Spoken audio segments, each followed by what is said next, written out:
नमस्कार, कैसे हैं आप लोग। उम्मीद करता हूँ कि आप अच्छे होंगे, स्वस्थ होंगे, मस्त होंगे, तंदुरुस्त होंगे। साथ ही आपकी 72nd बीपीएससी प्रीलिम्स की तैयारी बहुत अच्छी चल रही होगी।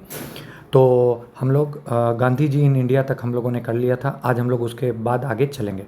तो मैं आप लोगों से एक चीज़ बताना चाहता हूँ कि जैसे मानिए स्पेक्ट्रम सीरीज़ में मैं धीरे धीरे करके आपके साथ आगे बढ़ रहा हूँ, तो ज़रूरी नहीं है कि आपको उसी पेस में करना है। आप थोड़ा स्लो चल सकते हैं, क्योंकि देखिए आने वाले 7 से 8 दिन में इसको मैं ख़त्म कर दूंगा, ठीक है। बट क्या है कि आपको तुरंत ये नहीं कि हेक्टिक होके कि ये कर रहे हैं तो मैं भी ख़त्म कर लूँ, नहीं। आपको 2-3 दिन एक्स्ट्रा भी लग जाए तो कोई बात नहीं, क्योंकि मेरा वादा है कि अगर आप इसको अच्छे से एक बार कर लेते हैं ना, तो आपको दोबारा मॉडर्न हिस्ट्री बेसिक से कभी पढ़ने की ज़रूरत नहीं होगी। जो मैं आपको करवा रहा हूँ मोर देन सफिशियंट है, भरोसा रखिए, ठीक है। तो आइए स्टार्ट करते हैं। गांधी इन इंडिया, तो मैंने आपको बता दिया था कल हिंट। चंपारण, अहमदाबाद, खेड़ा 17, 18, 18। और चंपारण पहला सिविल डिसोबीडियंस था, अहमदाबाद फर्स्ट हंगर स्ट्राइक और खेड़ा सत्याग्रह फर्स्ट नॉन कॉपरेशन था। अब इन ये सब करने के बाद इनको जो है सो बहुत सारा गेन होता है चंपारण, अहमदाबाद, खेड़ा से, और जिसके बाद ये वर्ल्ड वाइड अब धीरे धीरे करके और अच्छे तरीके से, वर्ल्ड वाइड कहता हूँ, इंडिया में और नेशन वाइड जो है ये उतरते हैं, ठीक है। अब मैंने आपको बताया था कि 1914 में अफ्रीका छोड़ देते हैं, तो उसके बाद वो कहाँ जाते हैं, तो वो 1 साल के लिए इंग्लैंड जाते हैं 1914 में, और फिर 9 जनवरी 1915 को आते हैं, जिस दिन हम लोग भारतीय प्रवासी दिवस मनाते हैं, ठीक है। इंपॉर्टेंट है, याद रखिएगा। ये 1914 में वर्ल्ड वार 1, ठीक है, वेंट टू इंग्लैंड फर्स्ट, ठीक है। ब्रिटिश उसको पकड़ लेते हैं, याद रखना है। हरमन जो थे उनके साथ थे, ठीक है। उसके बाद 1915 में गोखले जो है वो मर जाते हैं। गोखले कौन थे, इनके पॉलिटिकल गुरु थे, ठीक है। अब 1915 में 9 जनवरी को एक इंडिया आते हैं, तो लेकिन इनको गांधी जी को गोखले ने, सबसे इंपॉर्टेंट लाइन बोल रहा हूँ, इसको मेंशन कर लीजिएगा। गोखले ने जब गांधी जी इंडिया आए थे, तो गोखले ने उनको सबसे पहले एक बात बोली थी कि भाई देखो गांधी, जब तुम इंडिया छोड़ रहे थे तो इंडिया की हालात कुछ और थी, बट अब इंडिया बदल चुका है, तुम्हें 1 साल पूरा टूर करना पड़ेगा। तो इसीलिए आते ही गांधी जी पहले ऑल इंडिया टूर पे गए थे, ठीक है, कि चेक करने के लिए कि इंडिया के लोग की सोच क्या है, ताकि उस हिसाब से उनको काम करना। तो ये याद रखिएगा, गोखले ने उनको बोला था कि तुम अब इंडिया आए हो तो तुम पहले टूर करो, क्योंकि पहले और अभी में बहुत ज़्यादा चेंजेज है, ठीक है। तो ये चीज़ समझ में आ गया होगा, ठीक है। फिर 17-18 मैंने आपको चंपारण, अहमदाबाद बता दिया, और 18 में खेड़ा बता दिया। तो ये था गांधी जी का बैकग्राउंड वगैरह जो था, ठीक है। अब आइए शुरू करते हैं आज का लेक्चर। अब क्या था कि जब वो इंग्लैंड में थे तो सरोजनी नायडू से मिले, और वहीं पर गोखले आए और उनसे मिले। अब आपको मैंने पहले ही बताया था कि गोखले का था सर्वेंट्स ऑफ इंडियन सोसाइटी, ठीक है, वो चला रहे थे, एक संस्था भी थी वो। तो गोखले ने बोला गांधी जी को कि ये गांधी, अब तो मेरी तबीयत ख़राब है, अब तो मैं पता नहीं बचूंगा कि नहीं, तो क्या मैं चाहता हूँ कि तुम मेरी सर्वेंट्स ऑफ इंडियन सोसाइटी को ज्वाइन कर लोगे, क्योंकि तुम कैपेबल हो। तो गांधी जी बहुत दिन से, मतलब 22 साल से इंडिया में नहीं थे, तो गांधी जी ने बोला था कि ठीक है, मतलब मैं इसके बारे में सोचूंगा, मैं आपको अभी कंफर्म नहीं बताता हूँ, लेकिन मैं इसके बारे में सोचूंगा। अब वही चीज़ है कि गांधी जी 22 साल में से इंडिया में नहीं थे, तो गोखले ने बोला था उनको कि आप जाओ कैंपेन वगैरह करो, ठीक है। अब वर्ल्ड वार के टाइम में गांधी एम्बुलेंस कॉर्प आपको मैंने बता रखा है, और वो बैक आए थे इंडिया 9 जनवरी 1915 को। इसी दिन हम लोग प्रवासी भारतीय दिवस मनाते हैं, ठीक है। अब वो इंडिया के बाद आने के बाद क्या करते हैं, वो पहले क्या करते हैं, तो टूर करते हैं पूरे कंट्री का, ठीक है। वही चीज़ है, he decided to tour the whole country, ठीक है। यहाँ देखिए, he decided to tour the whole country to access the condition of the mass, ये चीज़ मैंने आपको बताया, ठीक है। अब गांधी जी ने उनको बोला था, गांधी जी को गोखले ने, कि 1 साल तक टूर करो। गांधी जी ने पूरे तरीके से सब चीज़ देखा, ठीक है। अब उन्होंने मॉडरेट की पॉलिसीज़ को देखा, तो वो भी असंतुष्ट थे, बोले नहीं नहीं, अब वो टाइम गया कि जब हमको प्रेयर पिटिशन करना है, अब हमको कुछ ना कुछ करना है। लेकिन वो बोले कि जो भी करेंगे ना, हम नॉन वायलेंट तरीके से करेंगे, सत्याग्रही टाइप से हम लोग करेंगे, ठीक है। तो उन्होंने बोला कि क्यों ना जो है सो हम लोग एक पॉलिटिकल ऑर्गेनाइजेशन बनाए, और मतलब जो उसमें बस वो लोग को बनाए जो कि नॉन वायलेंस को एक्सेप्ट करते हैं, ठीक है। तो वो जिन्ना वगैरह से मिलते हैं, तिलक से मिलते हैं, ठीक है। अब उसके बाद होता क्या है कि 1915 में गोखले मर जाते हैं। अब आपको एक चीज़ याद पकड़ना है कि अभी जो बीपीएससी एडीओ में क्वेश्चन आया, तो 2 क्वेश्चन के आसपास आया है, जिसमें क्वेश्चन पूछा है कि कौन किसकी कब डेथ हुई। तो आपको मैं वही चीज़ बता रहा हूँ कि दिमाग में रखते जाइएगा, 1915 के आसपास गोखले की डेथ, ठीक है। नॉन कॉपरेशन मूवमेंट होते ही, नॉन कॉपरेशन मूवमेंट होते ही किनकी डेथ, तिलक की डेथ, याद रखना है। और सिविल डिसोबीडियंस के टाइम में किसकी डेथ, लाला की डेथ।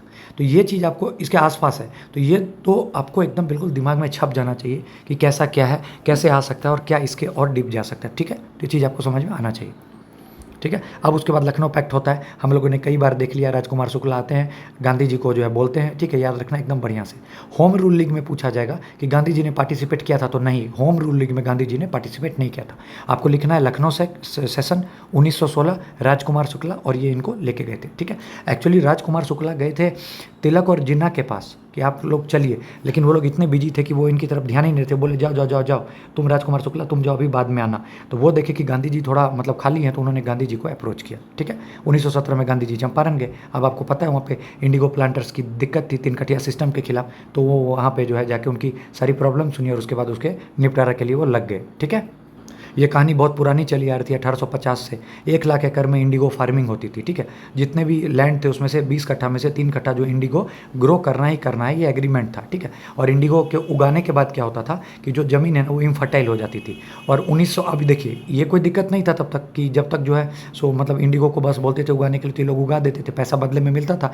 ठीक है, अच्छा खासा मिलता नहीं था। अब क्या होता है कि 1900 ईस्वी में जर्मन डाई जो है ना वो पूरे तरीके से आ जाते हैं मार्केट में। अब जर्मन डाई आने के बाद जो है ना सो क्या होता है कि इन सब की डिमांड जो है ना कम पड़ जाती है।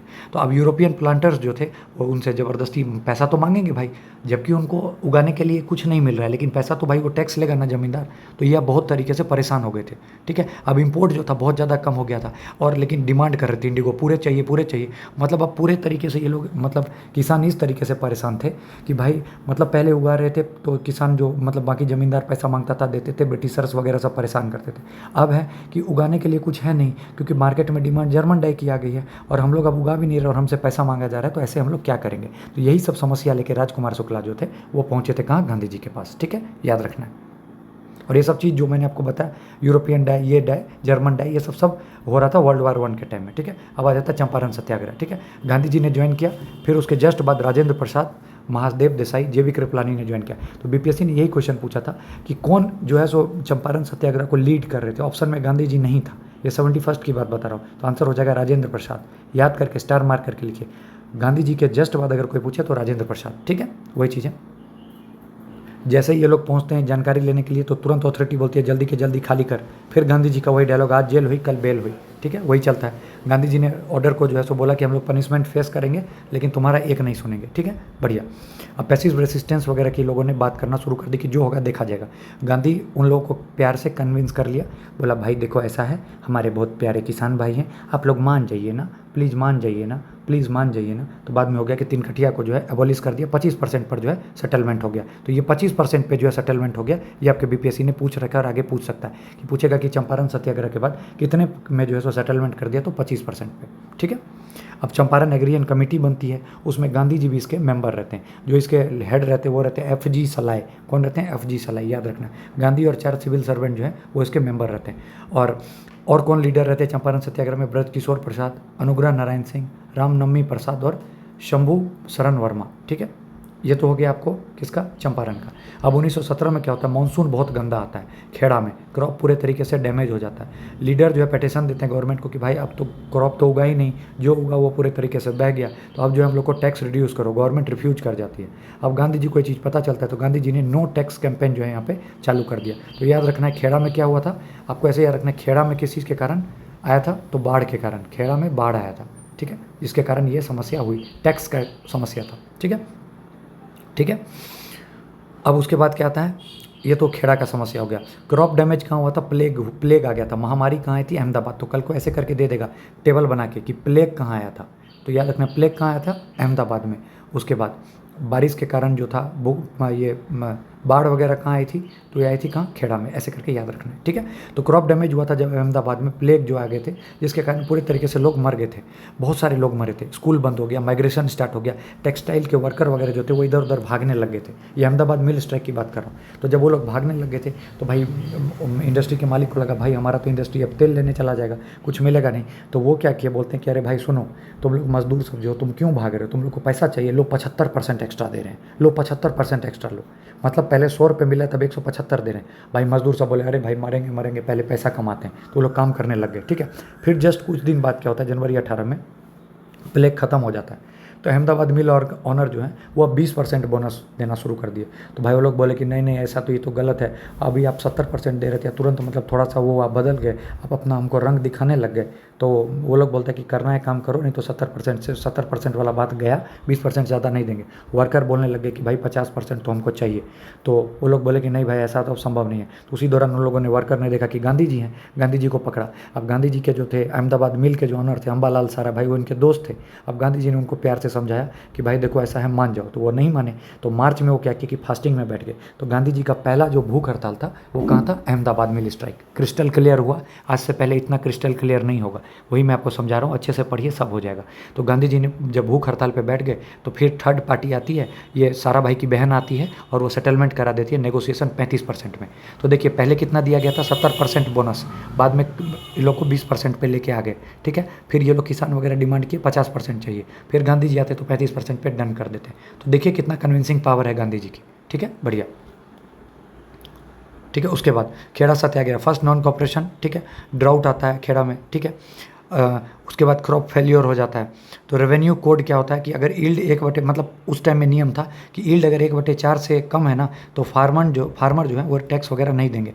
लेकिन ब्रिटिशर्स ऐसा वैसा कुछ मानते नहीं हैं। वो बोले कि भाई हमको तो चाहिए, और हम धमका दिया इसको। तभी गांधी जी ने इसको स्टार्ट किया, नो टैक्स कैंपेन, कोई टैक्स नहीं दूंगा भाई, टैक्स दूंगा ही नहीं, ठीक है। इसमें जो मेन लीडर थे वो थे वल्लभ भाई पटेल, ठीक है, याद रखना है, इंपॉर्टेंट है, ठीक है। और बाय जून हम लोगों ने डिसाइड किया कि जो है सो ब्रिटिशर से बात करके कि भाई जिसको जितना देना है उतना ही दे दो। और ब्रिटिशर्स इस बात के लिए बाद में मान गए, और वो इस चीज़ के लिए बोले कि ठीक है जितना अभी है उतना दे दो, फिर बाद में जब माहौल ठीक हो जाएगा तो फिर जैसा पहले चल रहा था वैसा। तो इन लोगों ने बोला ठीक है। तो इतना भी इन लोगों के लिए उस टाइम में काफ़ी था। अब इनसे जो गांधी जी को गेन वगैरह मिला, तो गांधी जी पूरे तरीके से सत्याग्रह का टेक्निक समझ गए, strength and weakness of mass समझ गए कि कैसे हमको मास को लेके चलना है, ठीक है। रिस्पेक्ट और कमिटमेंट जो था, जो रिस्पेक्ट यूथ ने बोला था कि हम आपके साथ हैं, हम आपके पीछे खड़े हैं, ये भी गांधी जी अच्छे से समझ गए। अब अगला 1919 में रॉलेट एक्ट आता है। गांधी जी ने इसको ब्लैक एक्ट कहा था, तो तुरंत इसको लिख लीजिएगा कॉपी में। ब्लैक एक्ट किसने कहा था? गांधी जी ने कहा था, ठीक है। तो अभी तक हम लोगों ने क्या देखा? 1885 से 1905 तक मॉडरेट का दौर था, इसमें प्रेयर पिटीशन चल रहा था। 1905 से 1915 तक एक्सट्रीमिस्ट का दौर था, ये चीज़ आपको बहुत अच्छे से पता है। यहाँ पे लाल बाल पाल है, ठीक है, हम लोगों ने बहुत कुछ देखा, चंपारण, अहमदाबाद, खेड़ा, ये सब देखा। अब टाइम 1913 में गदर वगैरह सब आ गया था, ठीक है। अब मैंने आपको एक चीज़ याद है, अभी पिछले लेक्चर में ही बताया था कि 1915 में वो डिफेंस एक्ट लेके आए थे, जिसके तहत वो बिना कुछ चीज़ के हम लोग को अरेस्ट कर सकते थे, डिटेन कर सकते थे। उसी को जो अब परमानेंट करेगा, दैट इज़ नोन एज 1919 का डिफेंस ऑफ इंडिया एक्ट को परमानेंट करेगा। जो एक्ट करेगा उसको कहेंगे रोलेक्ट एक्ट, ठीक है। यहाँ पे क्या था? डिफेंस ऑफ इंडिया एक्ट 1915 था, याद रखिएगा। उसको परमानेंटली जो है सो लागू करेंगे, और उसका नाम क्या होगा? रोलेक्ट एक्ट, ठीक है, याद रखिएगा, ठीक है। वही सिडनी रोलेट के उसमें बना था। जस्ट 6 मंथ बिफोर मॉन्टफॉर्म रिफॉर्म होना था, कब? 1919 में। उससे जस्ट पहले 6 महीने पहले हम लोग को क्या दे दिया गया? रोलेट एक्ट दे दिया गया। मतलब अब हम लोग को पूरे तरीके से ना वकील ना दलील, सीधा जेल, कहीं भी आप खड़े हैं आपको बिना किसी तर्ज के आधार पे उठा के जेल में लाया जा सकता था, ठीक है। और मैंने आपको बताया डिफेंस ऑफ इंडिया कब? 1915, और रोलेट एक्ट से जब इसको वो किया गया 1919। दोनों इंपॉर्टेंट, दोनों को स्टार मार्क करके लिख लीजिए कॉपी में, ठीक है, इंपॉर्टेंट है। रोलेक्ट एक्ट का जो मतलब पूरा नाम है वो ये है, रोलेक्ट एक्ट का जो पूरा नाम है वो है anarchical and revolutionary crime act, popularly known as Rowlatt act. ये नाम याद होना चाहिए बस, एन से है, मेरा नाम भी एन से है, बस आपको याद होना चाहिए कि रोलेक्ट एक्ट, बहुत बदमाश मास्टर, एन से है तो रोलेक्ट एक्ट, ठीक है, एन से। तो यहाँ से स्टार्ट होगा, आपको कभी भी देगा तो स्टार्टिंग से ही देगा कि रोलेक्ट एक्ट का दूसरा नाम क्या है, या रोलेक्ट एक्ट का ओरिजिनल वर्जन क्या है, जो किस नाम से हम लोग जानते थे, तो एनार्कियल एंड रिवोल्यूशनरी क्राइम एक्ट। यकीन मानिए अगर ये क्वेश्चन आ गया ना, 90% जनता फेल हो जाएगी। तो इसीलिए बिल्कुल अच्छे से पढ़ते चलिए, एकदम दिमाग से, खुश होकर पढ़िए, खुश होकर पढ़िएगा, ऑटोमेटिक आपके दिमाग में जाएगा। ऐसा सोचिए कि लास्ट है ज़िंदगी का, इसके बाद मॉडर्न हिस्ट्री बस रिवाइज करना है, बस आपका काम आसान होता जाएगा, ठीक है। आगे देखिए, रोलेट कमीशन, इसको किसने हेड किया था? तो सर सिडनी रोलेट ने किया था। इनका काम ही था कि इंडियन पीपल के लिए जो भी मतलब चेक करना, इन्वेस्टिगेट करना कि कुछ गलत तो नहीं कर रहे हैं, मतलब कुछ हट के तो नहीं कर रहे हैं, उन सबको करना। और इनका, इस कमेटी का ये कहना था कि कोई भी आदमी अगर इन सब चीज़ में पकड़ा जाता है तो उनको बिना किसी ट्रायल के 2 साल के लिए अंदर कर दो, ठीक है। हमारे जो इलेक्टेड मेंबर्स उन्होंने वोट भी किया था इसके खिलाफ बिल के, बट वो ओवर रूल हो गया कि कुछ भी नहीं। अब हम लोग के बहुत सारे इलेक्टेड मेंबर ने फिर बाद में रिजाइन कर दिया, जैसे जिन्ना हो गए, मदन मोहन मालवीय हो गए, ठीक है। वही चीज़ लिखा है, Rowlatt act allowed trial without juries, इस लाइन को लिख लीजिएगा, एन इम्प्रीजमेंट विदाउट ट्रायल, इतना लिख लीजिएगा ताकि आपके दिमाग में रहे कि रोलेक्ट एक्ट था। और वो जो मैंने आपको बताया था उसको परमानेंट याद रखिएगा। 1915 जो था डिफेंस एक्ट, उसको परमानेंट कर दिया गया 1919 से। ये क्वेश्चन दोनों आपको देके फंसाया जा सकता है कि earlier defence of India act 1919 था, नहीं, डिफेंस ऑफ इंडिया एक्ट 1915 से, जो कि रिप्लेस कर दिया गया रोलेक्ट एक्ट 1919 से, ठीक है, याद रखिएगा। फिर वही न्यूज़पेपर वगैरह बोल रहा है, हैबियस कॉर्पस को भी सस्पेंड कर दिया, मतलब पूरी तरीके से ब्रिटिशर्स ने हमारे ऊपर धावा बोल दिया था। That is known as Rowlatt Act, यही है, ठीक है। वहीं पर लिखा हुआ है to replace war time defence of act 1915, इसको परमानेंट से करना था, that is known as Rowlatt Act. ठीक है, बढ़िया। अब जब उन लोगों ने रोलेक्ट एक्ट दिया तो हमारा भी फ़र्ज़ था कुछ करने का, तो हम लोगों ने सत्याग्रह स्टार्ट किया, जो कि फर्स्ट मास स्ट्राइक था। ठीक है, यही चीज़ है यहाँ पे है, पहले हम लोग पढ़ लेंगे तब आप अच्छे से और इसको कोरिलेट कर पाइएगा। ठीक है, जो टाइम लाइन है। ठीक है, ठीक है। इंडियंस को बहुत बुरा लगा कि जो हम लोग को लिमिटेड एक तो मॉनफॉर्म रिफॉर्म दिया, ऊपर से हम लोग को साथ हाथ में जो है सो रिप्रेसिव रोलेक्ट एक्ट दिया। गांधी जी जो है सो मास प्रोटेस्ट के लिए बुलाया और बोला कि अब सत्याग्रह सभा स्टार्ट करना है। ठीक है, हड़ताल, फास्टिंग, सिविल डिसोबीडियंस, काउंट मतलब कोर्टिंग अरेस्ट, ये सब पूरे तरीके से मतलब जो है गांधी जी ने बोला कि अब हम लोग को कुछ भी करना पड़े, अब हम लोग रुकेंगे नहीं, सत्याग्रह करेंगे ही करेंगे। अब मास को क्या था कि उस टाइम में मास चाह रही थी कि हम लोग को कोई एक ऐसा नेता मिले और एक डायरेक्शन मिले ताकि हम लोग पूरे तरीके से मतलब बात को और आगे बढ़ें। तो वही मिला, मास को एक डायरेक्शन मिल गया और सब ने एक्टिवली पार्टिसिपेट किया। पीजेंट्स, किसान, ये सब जो थे वो पूरे तरीके से जो है सो मूवमेंट का एक बहुत बड़ा हिस्सा थे। ठीक है, अब चूंकि सत्याग्रह जो लॉन्च करना था वो उसका डेट जो घोषित किया हुआ था इन लोगों ने कि अप्रैल 6, 1919 को सत्याग्रह लॉन्च करना है। अब इससे पहले कि लॉन्च होता, एक बहुत लार्ज स्केल वायलेंस जो है कलकत्ता, बॉम्बे, दिल्ली, अहमदाबाद, इन सब में स्टार्ट हो गया, खास करके पंजाब वगैरह में। ठीक है, सिचुएशन 1919 का ऐसा दिख रहा था कि ये अभी तक का सबसे बड़ा और मोस्ट वायलेंट जो है एंटी ब्रिटिश अपसर्ज है 1857 के बाद। मतलब ऐसा लग रहा था कि 1857 के बाद जो है सो अप्रैल 1919 में सबसे बड़ा अभी तक का जो है सो ये रिवॉल्ट टाइप दिख रहा था। ठीक है, लेफ्टिनेंट गवर्नर जो पंजाब वगैरह के थे सर माइकल ओ डायर, ये बोले कि मतलब अब हमको लगता है कि मतलब इन लोगों को हटाने के लिए हम लोग को एयरक्राफ्ट का जो है सहारा लेना पड़ेगा और वहाँ से बंदूक जो है सो चलाना पड़ेगा। ठीक है, ये उन्होंने बोला और उसके जस्ट बाद जो है जालियांवाला बाग मैसकर हो जाता है। मैं आपको एकदम इसको बढ़िया से बताता हूँ होता क्या है कि किचलू और सतपाल जो थे ना, इनकी गिरफ्तारी हो जाती है। तो बाकी जो लोग थे वो जालियांवाला बाग में बैठकर जो है मतलब सोच रहे थे कि क्यों हुआ, कैसे हुआ, सरकार ने कैसे, एकदम चुपचाप विरोध कर रहे थे। ज़्यादा कुछ ऐसा कोई नहीं था इशू कि बहुत बड़ा कुछ चल रहा था। बट उस टाइम में क्या था कि मार्शल लॉ लगा था और डायर को डर हुआ कि ये लोग कहीं ना कहीं अंदर से कुछ ना कुछ उग्रवादी टाइप काम कर सकते हैं। तो बस उसी डर से इन लोगों ने परमिशन दिया और पूरे तरीके से 1600 से ज़्यादा राउंड जो है गोली चलाने का आदेश दे दिया गया था।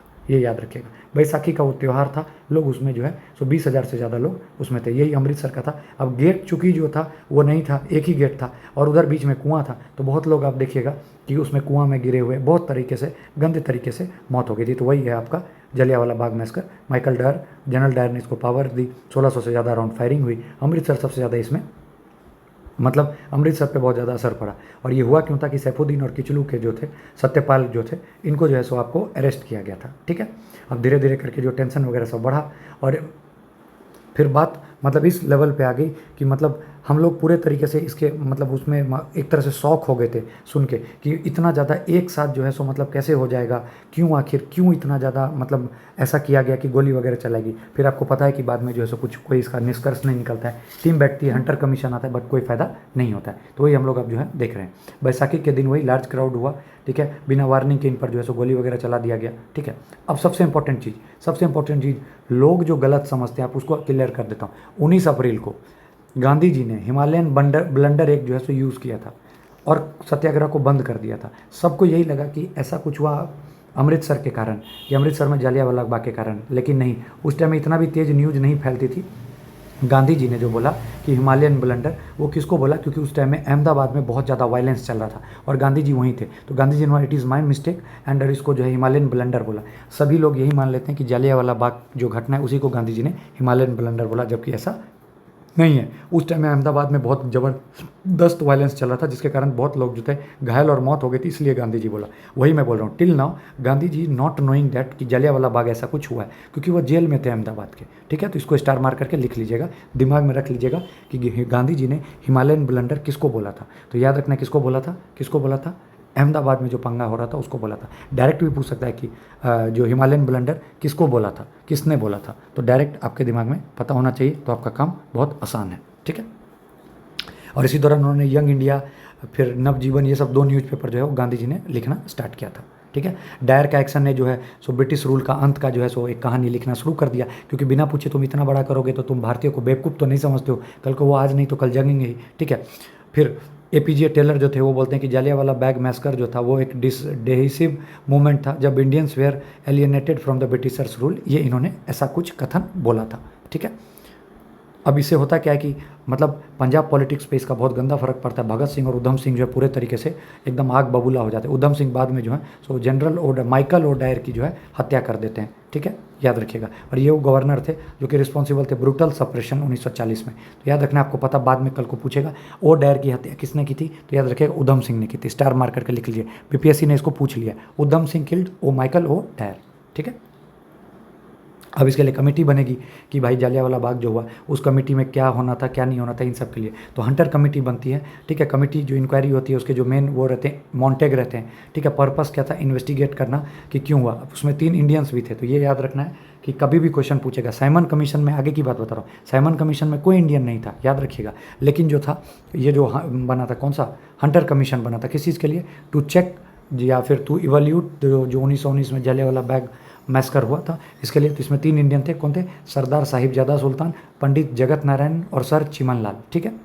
अब कमेटी वगैरह सब कुछ विटनेस वगैरह लेती है, डायर को रिस्पॉन्सिबल बोला जाता है, लेकिन उस पर कोई एक्शन नहीं लिया जाता है। फिर जो है वही हम लोग इसको वाइट वॉशिंग बिल वगैरह बोल देते हैं, ठीक है। हाई कोर्ट जो है वो डिड नॉट इम्पोज पेनल और डिसिप्लिनरी एक्शन या किसी भी तरीके का जो है सो कोई कुछ नहीं किया जाता है और उनको आज़ाद कर दिया जाता है, ठीक है। अब उस टाइम में क्या था कि जनरल डायर को जो थे सपोर्ट करते गोल्डन टेम्पल के और ऑनर थे, नाम था अरूर सिंह, ठीक है। दैट्स वाई जो है इसी के खिलाफ जब ये लोग जो है सपोर्ट कर रहे थे किसको, जनरल डायर को, तो बाकी जो पंजाबी में एक देशभक्ति की भावना जागी कि भाई हमारे अमृतसर में ऐसा कुछ हो गया और ये जनरल डायर को सपोर्ट कर रहा है, इसीलिए। और ये गुरुद्वारा के क्या थे, ऑनर थे टेम्पल के, तो इसीलिए इनके खिलाफ जो है गुरुद्वारा रिफॉर्म जो है स्टार्ट होता है मूवमेंट, ठीक है, वहाँ जो हम लोग पढ़े थे। और इसके बाद विंस्टन चर्चिल जो थे वहाँ के पीएम, वो बोलते हैं कि इंसिडेंट जो था ये मॉन्स्ट्रस था, ठीक है, बहुत दयनीय है, बहुत दुखद है, लेकिन डायर को डिसमिस नहीं किया, कोई भी एक्शन उसको उस पर नहीं लिया गया। ये चीज़ आपको दिमाग में रखना है, ठीक है। अब नॉन कोऑपरेशन एंड खिलाफत मूवमेंट। सबसे पहले नॉन कोऑपरेशन का जो है बैकग्राउंड जानना जरूरी है कि चूंकि अभी तक क्या हुआ कि हम लोग इसकी तरफ आगे बढ़े। तो सबसे पहले जान लीजिए कि 1914 से 18 तक आपको पता है वर्ल्ड वार 1 चल रहा था। 18 में मॉन्टफर्म रिफॉर्म आए, हम लोग उससे पूरे तरीके से सहमत नहीं थे। 1919 में जालियांवाला बाग हो गया, ठीक है, आपको अच्छे से पता है। उसी दौरान हुआ क्या कि हंटर कमेटी का रिपोर्ट आया, हम लोग उससे बिल्कुल सहमत नहीं थे। क्यों? क्योंकि उसने बोला कि डायर की कोई गलती नहीं है। अब उसके जस्ट बाद गवर्नमेंट ऑफ इंडिया एक्ट आ गया था, वो भी नॉन सेटिस्फैक्ट्री था। तो पूरे तरीके से देखिएगा तो मास भी पूरे तरीके से तैयार था, कुछ ना कुछ जो है हम लोग को करना है। और गांधी जी ने ये बहुत अच्छा मौका देखा कि मुस्लिमों के साथ भी जो था कैलिफेट वाला जो था प्रॉब्लम चला आ रहा था। आप लोग अभी बिहार स्पेशल में धराधर पढ़े होंगे ये चीज़, तो एकदम वहाँ और अच्छे से चमक रहा होगा। तो वही मुझे लग रहा है कि डबल रिवीजन चल रहा है आप लोगों का। तो वहाँ पे क्या हो गया कि मुस्लिम लीग जो थी वो भी बहुत परेशान थी, क्योंकि उनके जो खलीफेट थे टर्की में, उनको जो था जो वो चाहिए थे, उनके जो लैंड्स थे वो नहीं मिल रहे थे, या फिर उनको जो वो चाहते थे कि ब्रिटिश उसको सपोर्ट करे वो नहीं मिल रहे थे। और गांधी जी नॉन कॉपरेशन की तरफ जा रहे थे। तो गांधी जी ने देखा कि एक बहुत अच्छा मौका है हिंदू मुस्लिम को साथ लाने का, तो इसीलिए जो है गांधी जी सबको एक लेके चले। तो that was the main reason for non cooperation Hindu का और खिलाफत मुस्लिम का, दोनों का आपको मैंने बता दिया, ठीक है। अब हुआ क्या, 1919 में एक स्ट्रॉन्ग फीलिंग थी डिसकंटेंट, मतलब कि सबके मन में एक यही भावना थी कि मतलब इंडियंस के कि भाई हम लोग के साथ गलत हो रहा है, और सबके साथ, हिंदू हो चाहे मुस्लिम हो, सबके साथ, ठीक है। तो सभी सोसाइटी एक साथ आ जाती है। ये चीज़ मेंस का लिखा हुआ है, आपको एक एक चीज़ आपको लिखा है कि almost all the section suffers economic hardship due to the war, ये सब वही चीज़ है लिखा हुआ। हंटर कमीशन जो है थी वो भी हम लोग को जो है सो कुछ नहीं दिया, यही सब चीज़ लिखा हुआ है, ठीक है। अब आपको देखने को मिलेगा 1920 में हिंदू मुस्लिम यूनिटी। क्यों? क्योंकि गांधी जी जो है उसको लेके सबको, हिंदू मुस्लिम को एक साथ लेके आए थे, जिसके विरोध में बाकी लोगों ने भी बोला कि गांधी जी आप क्या कर रहे हैं, ये सही बात नहीं है, एक साथ लाने का ऐसा कोई कुछ नहीं करना चाहिए, ये गलत है। तो गांधी जी ने बोला नहीं भाई, यही एक मौका है कि जिससे हम लोग एक हो सकते हैं। तो बाकी सब ने बोला कि भाई ये कास्ट वाला मुद्दा हो जाएगा। तो फिर गांधी जी ने बोला कि नहीं, जो चल रहा है, जो टेम्पो बनेगा वो बनने दो, ठीक है, ठीक है। अब ग्राउंड जो था कॉमन पॉलिटिकल एक्शन हिंदू मुस्लिम का कैसे था, तो आपको पता है लखनऊ पैक्ट हुआ था, उसमें सब लोग एक आ गए थे। रोलेक्ट एक्ट आया, जिसके बाद जो था हिंदू मुस्लिम सबके साथ बराबर से मतलब दुष्व्यवहार किया गया, बिना वकील दलील जो था ये वाला। तो इसमें भी हिंदू मुस्लिम सब एक साथ आ गए, ठीक है। और जो रेडिकल नेशनलिस्ट मुस्लिम जो थे, नेशनल मुस्लिम जैसे मोहम्मद अली, शौकत अली, अब्दुल कलाम आज़ाद, ये सब जो थे पूरे तरीके से ब्रिटिशर्स के खिलाफ थे।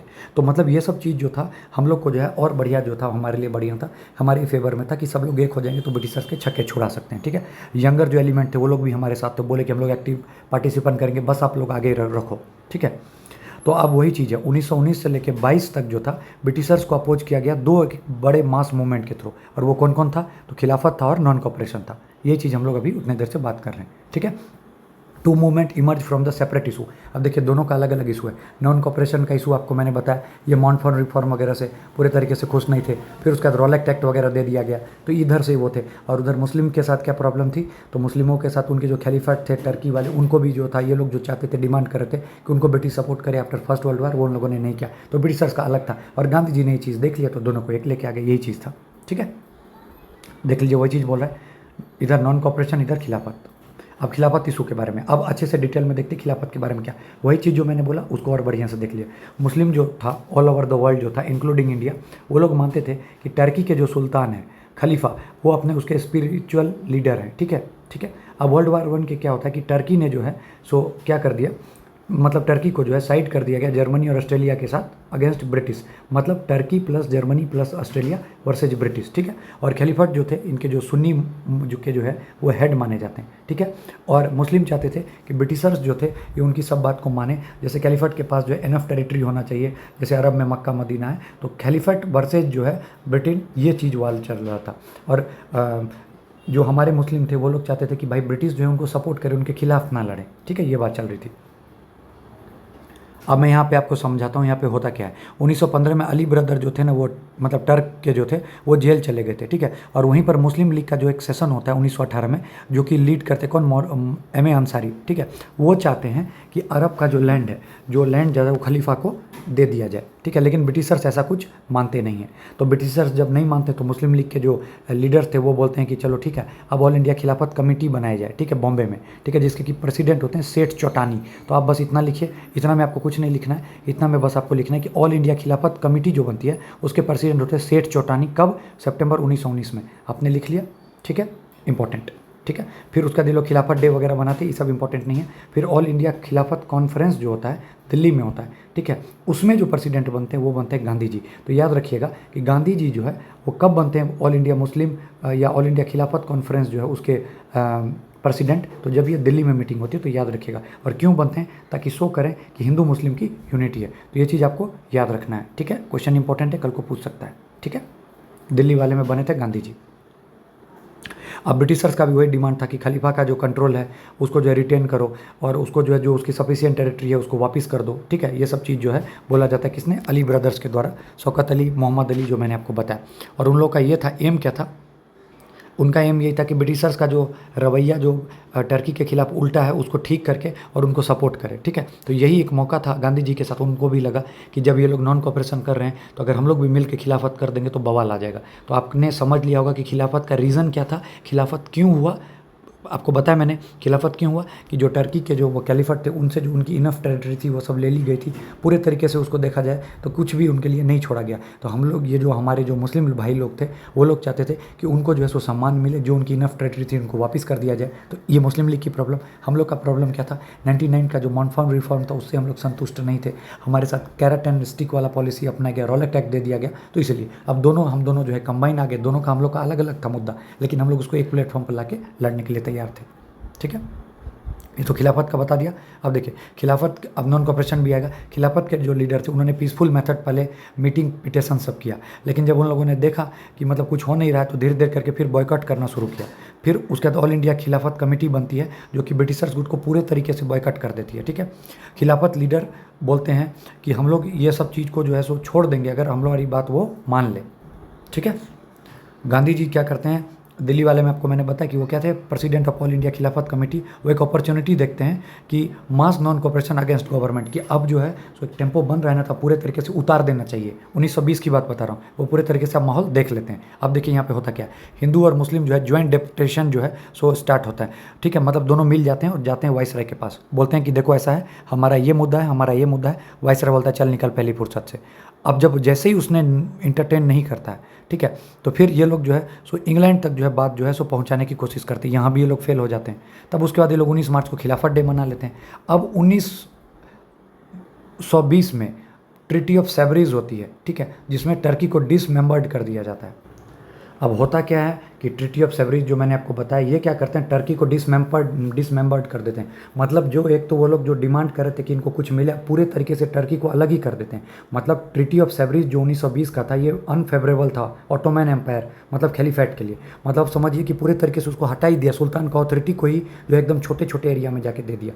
तो ये चीज़ जो था बहुत शॉकिंग था। ये लोग सोच रहे थे कि कुछ ना कुछ ब्रिटिशर्स हमको देंगे डर दबा के, लेकिन कुछ ऐसा होता नहीं है। तो अब आप देखिएगा आगे क्या पूरे तरीके से जो है मुस्लिम लीग का जो ये था, क्या बोलते खिलाफत इशू, ये दब जाएगा। अब वो लोग बोलते हैं कि जब कुछ बचा ही नहीं तो अब हम लोग क्या करें, तो हम लोग क्या साथ दें। तो यही चीज़ है, टर्की को वो कर दिया था। ठीक है, तो जून 1920 में फर्स्ट मीटिंग होती है कहाँ, इलाहाबाद में। तो देखिए आपसे कल को पूछ सकता है कि जो है टर्की को जो डिसमेंबर्ड कर दिया गया वो कौन से ट्रीटी के अनुसार, ट्रीटी ऑफ सेवरीज इंपॉर्टेंट है क्योंकि खिलाफत से जुड़ा हुआ है, इंपॉर्टेंट है, स्टार मार्क करके लिख लीजिए। ट्रीटी ऑफ सेवरीज मतलब देखिए अभी तक क्या था, खिलाफत का मुद्दा चल रहा था। ये लोग चाहते थे कि हम लोग के मुस्लिम लीग को जो मतलब टर्की को जो है, खलीफत को जो है कुछ ना कुछ इज्जत मिले, उनको टेरिटरी दिया जाए, सब कुछ उन लोग डिमांड कर रहे थे।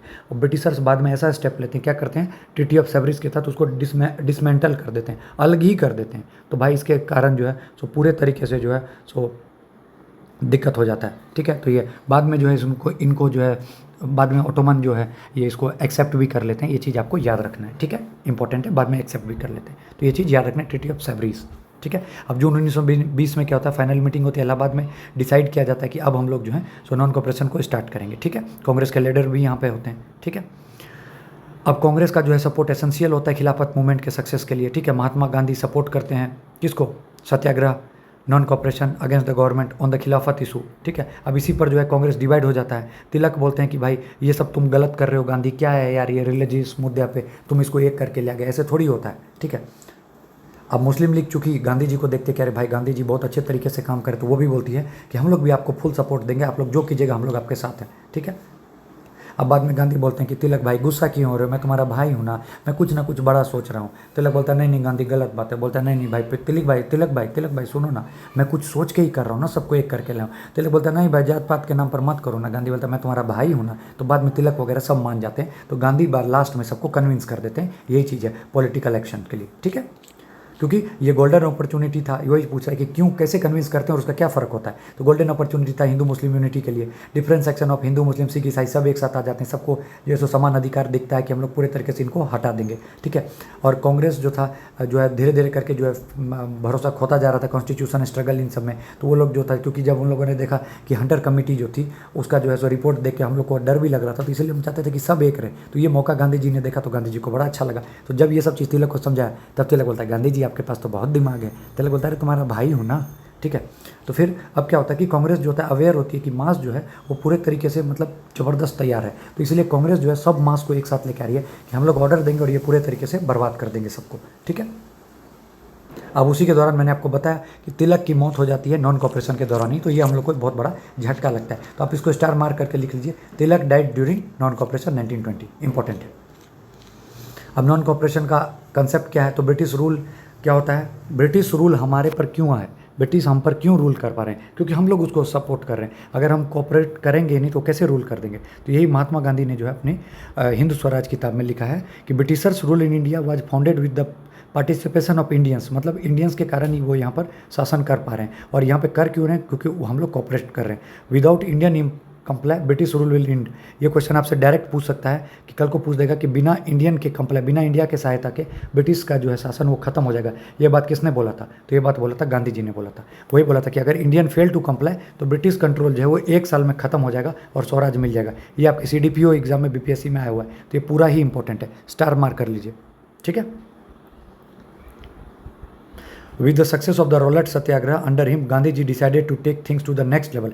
अब गांधी जी ने देखा कि रॉलेट सत्याग्रह जो है सो हम लोग उसमें जीत हासिल कर दिए। तो गांधी जी बोलते हैं कि अब अगर ऐसा कुछ है अब हम लोग इसको पूरे आगे की तरफ ले जाएंगे, बहुत अलग लेवल पे ले जाएंगे। ठीक है, तो वही चीज़ यहाँ पे दिखाया जा रहा है। फरवरी 1920 में ज्वाइंट हिंदू मुस्लिम डेपुटेशन होता है। खिलाफत के बारे में हम लोग जाके बोलते हैं, मिशन फेल हो जाता है, वाइसराय कुछ सुनता नहीं है। गांधी जी बोलता है कि चिंता मत करो भाई मुस्लिम भाई, हम लोग नॉन कॉपरेशन स्टार्ट कर रहे हैं, तुम भी हमारे साथ में जुड़ जाओ और हम लोग मिलकर ब्रिटिशर्स को खदेड़ेंगे। ठीक है, मई 20 में क्या हो जाता है कि ट्रीटी ऑफ सेवरीज हो जाता है, मतलब पूरी तरीके से डिसमेंबर्ड कर दिया जाता है टर्की को, जिसके कारण बहुत शॉकिंग हो जाता है। ठीक है, आपको पता है। उसका जून 1920 में क्या होता है कि ऑल इंडिया पार्टी कॉन्फ्रेंस जो होती है वो बाइकआउट वगैरह कर देती है। ठीक है, याद रखना, स्कूल वगैरह को। और हमारे लीडर कौन रहते हैं? गांधी जी रहते हैं। और फिर 1 अगस्त को जो है तिलक पास हो जाते हैं, तिलक खत्म हो जाते हैं। तो अभी तक हमने यही तीनों चीज़ देखा ना, अब आगे देखते हैं कि अब क्या होता है। ठीक। अब सितंबर 1920 में कांग्रेस का स्पेशल सेशन होता है कलकत्ता में, अप्रूवल वगैरह जो है सो मिलने लग जाता है बाकी नेताओं से कि मतलब लीडर से कि नॉन कॉपरेशन स्टार्ट करना है।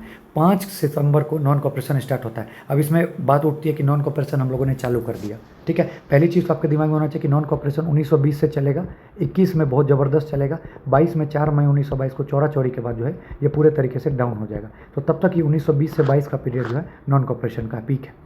अब बात उठती है कि ठीक है नॉन कॉपरेशन करेंगे साहब, तो नॉन कॉपरेशन में क्या क्या करेंगे? तो बॉयकॉट करेंगे गवर्नमेंट स्कूल को, लॉ कोर्ट को, सब कुछ को बॉयकॉट करेंगे, एक एक चीज़ को बॉयकॉट करेंगे। देख लीजिए यहाँ पे लिखा हुआ है। ठीक। सेकंड फेज में क्या करेंगे? सेकंड फेज में करेंगे कि भाई अगर ये लोग इससे नहीं मानेंगे तो हम लोग सिविल डिसोबीडियंस लेंगे, रेजिग्नेशन देने लग जाएंगे गवर्नमेंट सर्विस से, टैक्स वगैरह नहीं देंगे।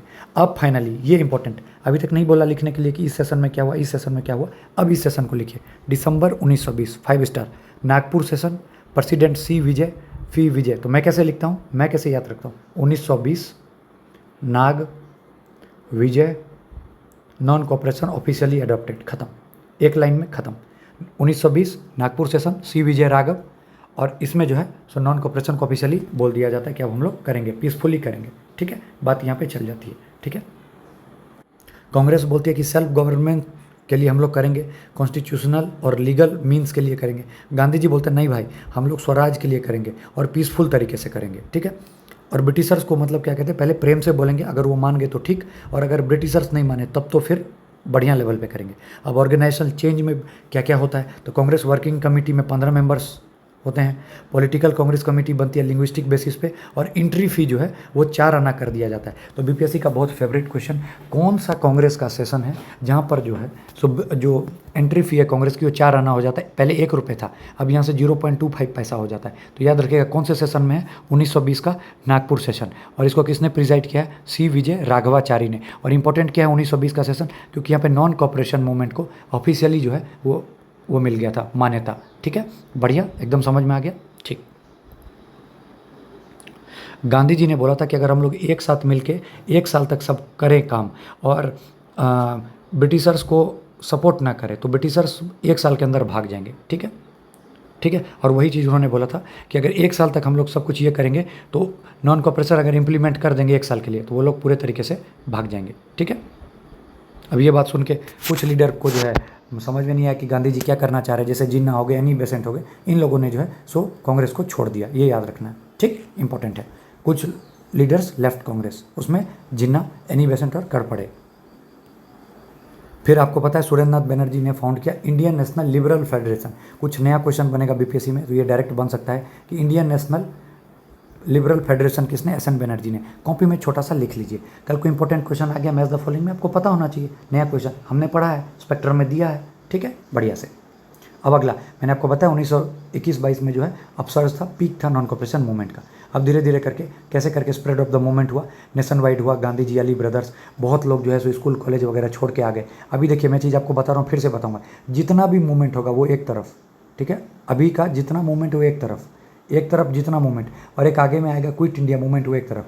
अभी सब जितना भी मूवमेंट है सब में गांधी जी बोलेंगे कि तुम आओ, जुड़ो, मेरे साथ रहो, मेरे पास आओ, सब कुछ को छोड़ के। लेकिन क्विट इंडिया मूवमेंट में गांधी जी बोलेंगे तुम जहाँ हो वहीं से ब्रिटिशर्स को रोको, तुम आर्मी में हो तो बंदूक मत चलाओ, तुम क्या कहते हैं बजट सेशन बजट में काम करते हो तो तुम बजट पास मत होने दो। तो ये डिफरेंस रहेगा, तो याद रखना।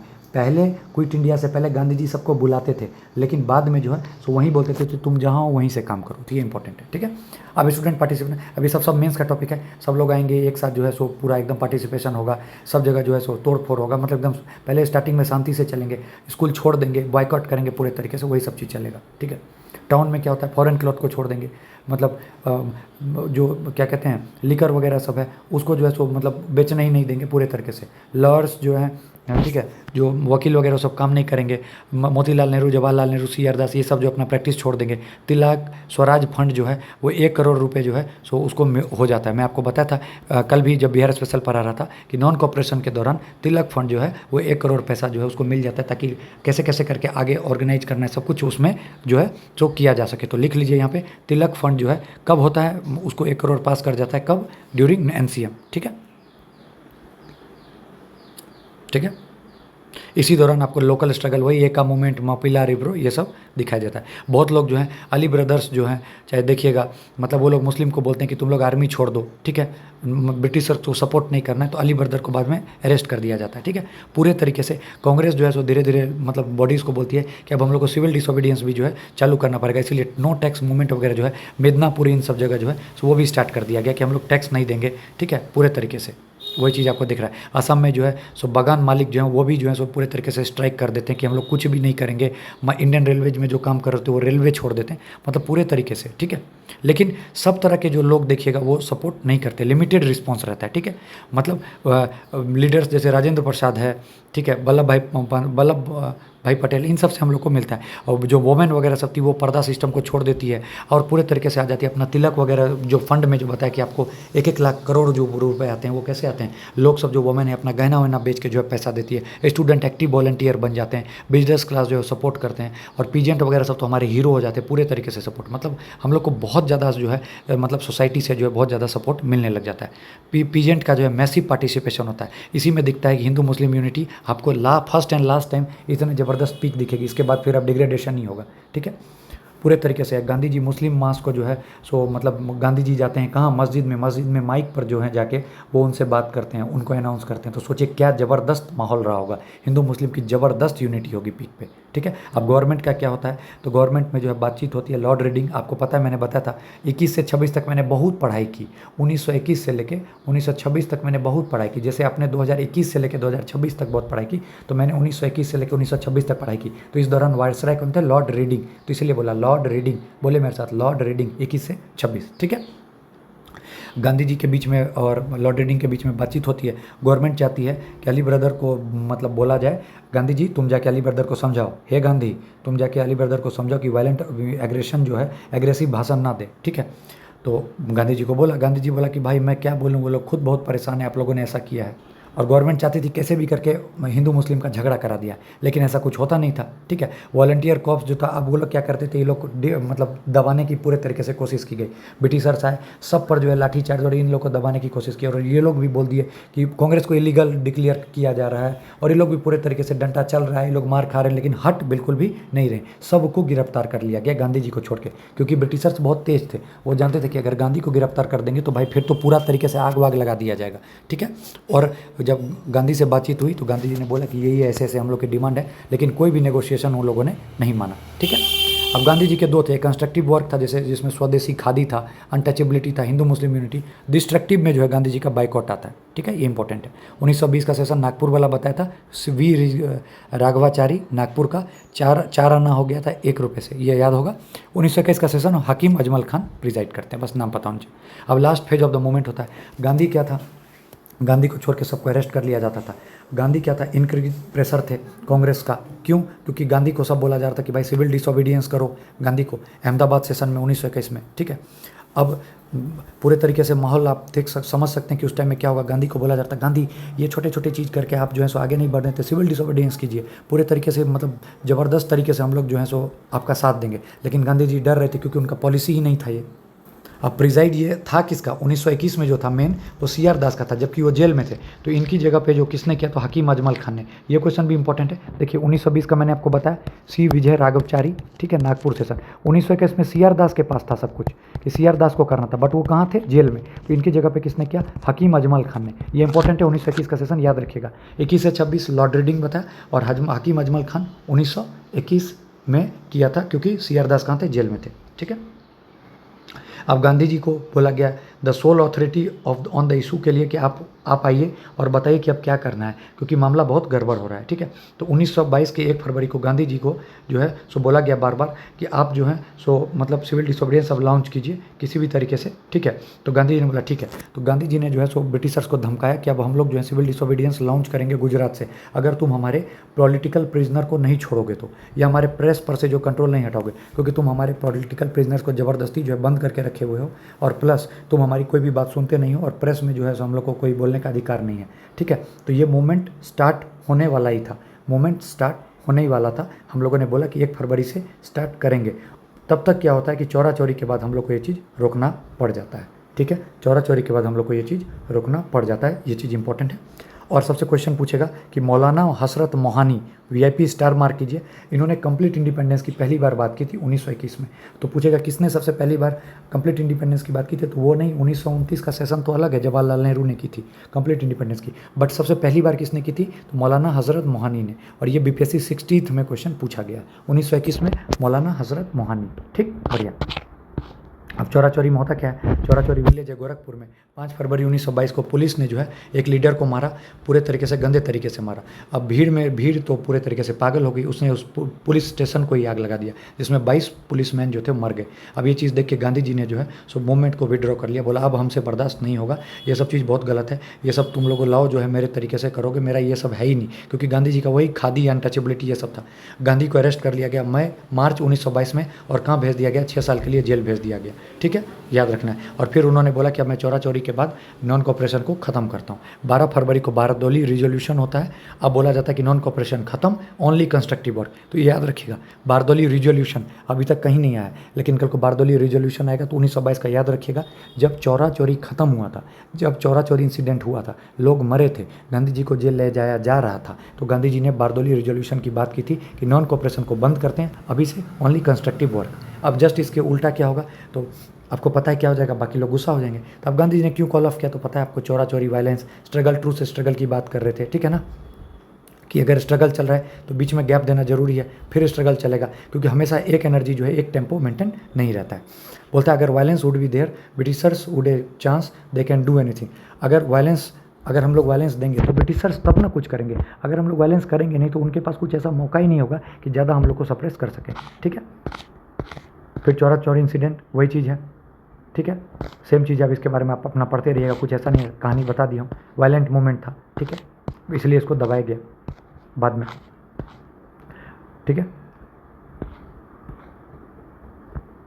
वही चीज़ बता रहे गांधी जी, बोलने की वियर एंड टीयर की बात, कि इतना मतलब कोई भी अगर मतलब बहुत मतलब नेचुरली कोई भी इतना संभव ही नहीं है कि एक विद्रोह इतने दिन तक लगातार चले, बीच में गैप देना जरूरी है। और हम लोग के साथ ऐसा हुआ क्यों, क्योंकि खिलाफत का जो इशू था वो भी फेड हो गया था, ट्रीटी ऑफ सेवरीज, टर्की को डिसमेंटल कर दिया गया था। अब हम लोग के साथ मुस्लिम भी नहीं थे, तो हम लोग का सपोर्ट और धीरे धीरे कम हो गया था। तो ये भी चीज़ गांधी जी बता रहे हैं कि टर्की को डिक्लेयर कर दिया गया था एक सेकुलर स्टेट। ठीक है, तो याद रखना, रीरोट द ट्रीटी ऑफ सेवरीज। ठीक है, अब उनके बाद में जो है ट्रीटी ऑफ सेवरीज जो थे वो टर्की के फेवर में इन लोगों ने बाद में दे दिया था, याद है ना आपको, मैंने बताया था पहले। और बाद में ब्रिटिशर्स को लगा कि नहीं, जो हम लोग कर रहे हैं ये गलत कर रहे हैं, कि मतलब मुस्लिम को हम लोग ऐसे करेंगे तो ये और ज़्यादा बाद में कुछ हो सकता है। तो उन्होंने क्या कर दिया, उनके फेवर में बाद में लिख दिया। तो ये जैसे ही बाद में उनके फेवर में लिखा तो मुस्लिम तो खुश हो गए, मतलब इनडायरेक्टली। और बाद में क्या हो गया कि वो सोचे कि अब हम लोग को क्या ही लड़ाई की जरूरत है, जो हमको चाहिए था वो तो मिल गया, तो वो पूरे तरीके से हट गए थे। तो ये भी आपको याद रखना है। ठीक है, the cause of the unity vanished, मतलब जैसे ही ट्रीटी ऑफ सेवरीज हो जाता है, बाद में दोबारा जब उसमें वो बोल देते हैं